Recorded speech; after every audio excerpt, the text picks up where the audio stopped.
શ્રી કૃષ્ણ.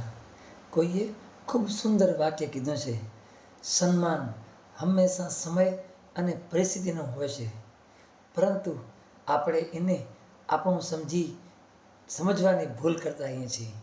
આવી જ એક નાનકડી વાત લઈને હું ફરીથી તમારો મિત્ર ભરત પટેલ આવી ગયો છું. નમસ્તે.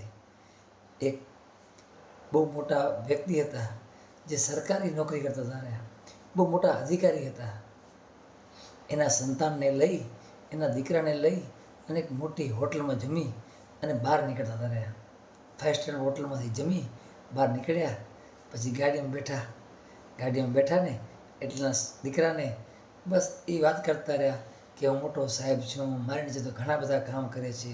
એ વાત કરતા હતા રહ્યા, એમ પોતાના વખાણ કરતા હતા રહ્યા. અને છોકરો તો મજાથી સાંભળતો રહ્યો કે વાહ, મારા પિતાજી આટલા મોટા હસ્તી છે.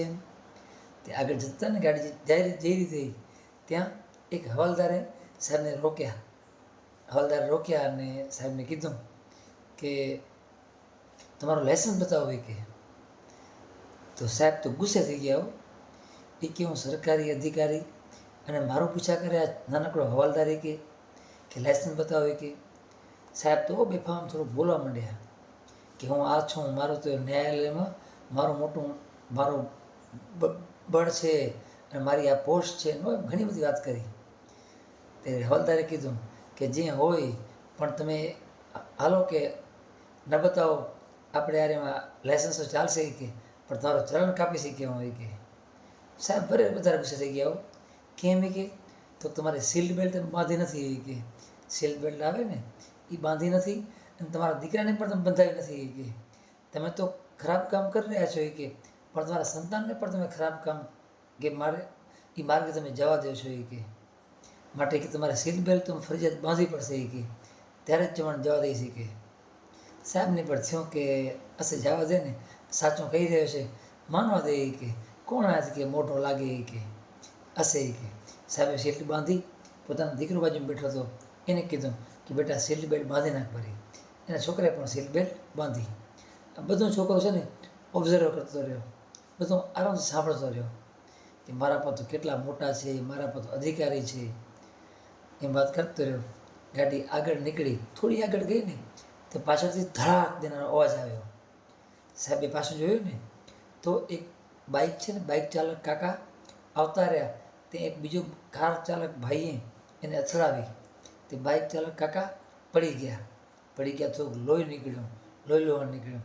તરત જે ઈ જ હતો ને હવાલદાર, એ તરત આવી અને કાકાને લઈ લીધા અને ભાઈને બોલાયા. એ કે ઓ ન્યાયમૂર્તિવાળા મોટા સાહેબ, એ ન્યાયાલયવાળા મોટા સાહેબ, અધિકારી સાહેબ, અહીં આવો. કે મદદ કરો. કે તે સાહેબે ગાડી પાછી લીધી થોડી. આ છોકરો બધું જોતો રહ્યો આરામથી કે શું થઈ રહ્યું છે. કે તો હવાલદારે જ કીધું કે મારી પાસે બાઇક પણ નથી અને આ ભાઈ પડી ગયા છે, આપણે એને હોસ્પિટલ લઈ જઈએ. કે ત્યારે સાહેબે એમ કીધું કે મારી માતાજી બીમાર છે. બહાના કાઢવા માંડ્યા કે મારે મોડું થાય છે, મારે લેટ થાય છે, તું મદદ કર, હું મારાથી નહીં થાય. કે એમ કહીને સાહેબ નીકળી ગયા. છોકરો બધું ધ્યાનથી સાંભળતો રહ્યો, પણ એને દુઃખ થયું. બોલ્યો કાંઈ નહીં, પણ દુઃખ થયું કે મારા પપ્પા ગમે એટલા મોટા છે, મારી પાસે કાર પણ છે, મારા પપ્પા પાસે. કે કાર છે, ગાડી છે, હું ભાઈ કરીને હવાલદાર કરીને કંઈ છે નહીં, છતાં પણ મદદ માટે દોડી આવ્યા. કે તો ખરેખર મારા પિતાથી મોટો મહાન તો આ હવાલદાર કહેવાય. આમ બોલ્યો નહીં, પણ મનમાં દુઃખ થયું કે આમ થતી મદદ છે ને મારા પિતાજીએ કરી નહીં. કે ઘરે આવ્યા અને રાત્રે છોકરાને નીંદર ના આવી. છોકરો રડવા માંડી ગયો, રડીને બસ સૂઈ ગયો. એમને સવારે જોયું ને, સવારે ન્યૂઝપેપર આવ્યું, તેમાં મેન હેડલાઇનમાં છે ને એક સમાચાર લખ્યા હતા કે એક હવાલદારે પોતે 700 મીટર દૂર ચાલીને પણ એક ભાઈને ખભા ઉપર લઈને એનો જીવ બચાવ્યો, સમયસર દવાખાને લઈ ગયા. ત્યારે બહુ આનંદ થયો કે ખરેખર આ હવાલદાર ભાઈએ ખૂબ સારી મદદ કરી.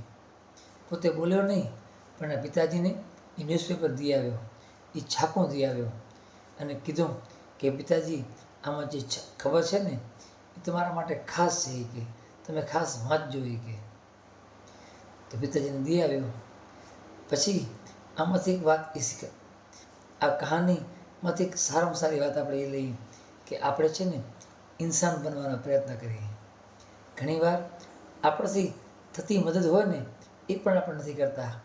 આપણને ખબર છે કે આપણા ધર્મમાં કે આપણા પ્રભુજીએ આપણને સમય આપ્યો છે, એમાં કોઈ લાગ્યું હોય, કોઈને ભાગ્યું હોય કે મદદ કરવા જેવી હોય તો અવશ્ય કરવી.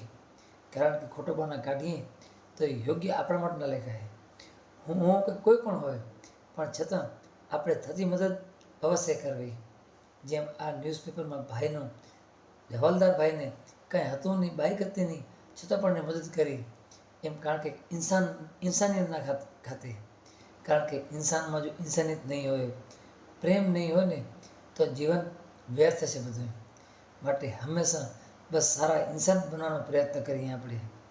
ગમે ત્યારે ગમે ત્યાં બસ શક્ય હોય એટલું સારા બનવાનો પ્રયત્ન કરીએ તો પ્રભુ હંમેશા રાજી રહેશે. અને કામ એવું કરું કે દુનિયા કરે યાદ. બસ તો નાનકડી વાત તમને ગમતી હોય તો શેર જરૂર કરજો. જય શ્રી રામ, હર હર મહાદેવ.